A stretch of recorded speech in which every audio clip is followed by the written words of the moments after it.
الحمد لله وحده الصلاة والسلام على من لا نبي بعده أما بعد أعوذ بالله من الشيطان الرجيم بسم الله الرحمن الرحيم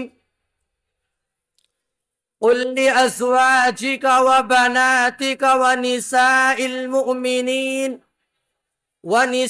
المؤمنين يدنين عليهن من جلابيبهن صدق اللہ العظیم۔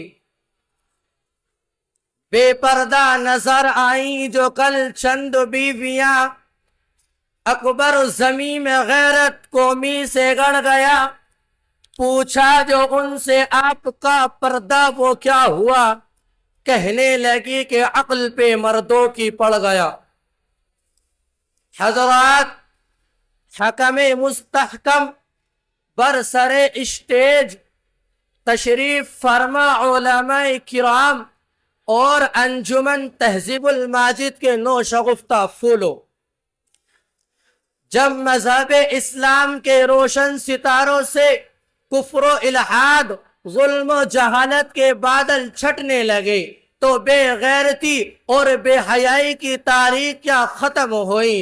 قرآن کریم کے عدل انصاف سے باطل کے لہلاتے جھنڈے گر پڑے، مظلوموں اور بے کسوں کو مساوات اور برابری کا درجہ ملا، خاص طور سے ان عورتوں کو جو ظلم و ستم کی چکی میں پس رہی تھی، مصائب و آلام کے پہاڑ ان پر توڑے جا رہے تھے۔ اسلام نے انہیں ذلت و پستی کی غار سے نکال کر بلندی پر پہنچا دیا، اور ظہور اسلام سے لے کر صدیوں تک مسلمان عورتوں کی بڑائی کے گیت گائے جاتے رہے۔ اگر تاریخ کے اوراق کھولے جائیں تو غیر مسلم عورتوں پر مسلمان عورتوں کی فضیلت و برتری دکھائی دے گی، لیکن عزیز ساتھیوں، جب یہی عورتیں مغرب و تہذیب و تمدن سے متاثر ہو کر اسلامی قانون کو بھول جاتی ہیں، مغرب و تہذیب و تمدن کا دل دادا بن جاتی ہیں، سنیما ہال اور تھیٹروں کو آباد کرنے والی بن جاتی ہیں، اپنے ہاتھ پاؤں اور نظروں کا غلط استعمال کرنے لگتی ہیں، تو ان کی زندگی کا پورا سانچہ بگڑ کر رہ جاتا ہے۔ اب نہ تو اس کے رنگ و روپ و نکھار ہے، نہ رفتار و گفتار کے اندر وہ کشش ہے، نہ انداز و ادا کے اندر وہ صلاحیت ہے۔ جب تلک چہرے پر نقاب تھا کشش بھی تھی، جب تلک چہرے پر نقاب تھا کشش بھی تھی، تو نے کیا غضب کیا لباس تک اتار دیا۔ حضرات، کل تک جو ہماری مائیں اور بہنیں قرآن و حدیث کے مذاکروں میں اپنا وقت لگایا کرتی تھی، آج وہ ہوٹلوں اور قہوہ خانوں میں اپنا وقت ضائع کرتی نظر آ رہی ہیں۔ کل تک جو ہماری مائیں اور بہنیں مدارس اور مکاتبوں کو آباد کرنے کا ذریعہ تھی، آج وہ سنیما ہالوں اور تھیٹروں کو آباد کرتی نظر آ رہی ہیں۔ کل تک جو ہماری مائیں اور بہنیں جاہلی تہذیب کو ملامت کرتی تھی، آج وہ مغرب و تہذیب و تمدن سے متاثر نظر آ رہی ہے۔ کل تک جو ہماری مائیں اور بہنیں جاہلی تہذیب کو غرض یہ کہ آج ہماری ماں و بہنوں کی حالت قابل افسوس اور لائق ملامت ہو چکی ہے۔ اے میری ماں اور بہنوں، اگر تم توحید پر قائم رہو گی، اگر تم دین پر قائم رہو گی، اگر تم پردے میں رہو گی، اگر تم پاک دامن رہو گی، اگر تم اپنے دین پر ثابت قدم جمائے رکھو گی، تو صرف تمہارے کی مقدر کا تارا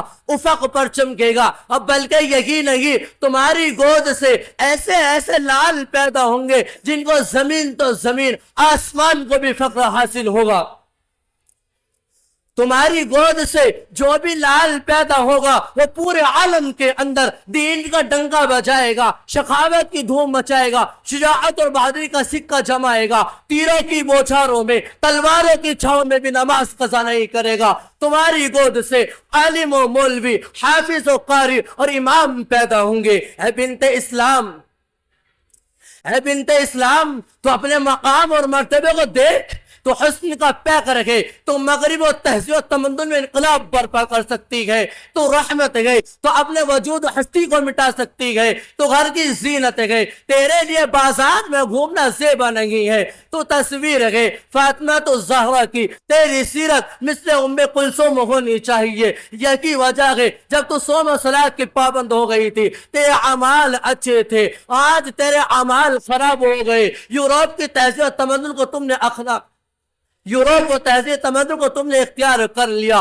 غرض یہ کہ افسوس صد افسوس، ایک دور تھا جب تیری گود سے اللہ اکبر کے نعرے بلند ہوتے تھے، تیری زبان حمد و ثنا میں مشغول رہتی تھی۔ آج تیری زبانوں پر بے حیائی کی باتیں ہیں۔ اے مسلم و خواتین، آج ضرورت ہے معاشرے کی اصلاح کی، آج ضرورت ہے اصلاح الدین ایوبی کی، آج ضرورت ہے محمد علی جوہر کی، آج ضرورت ہے شوکت علی گوہر کی۔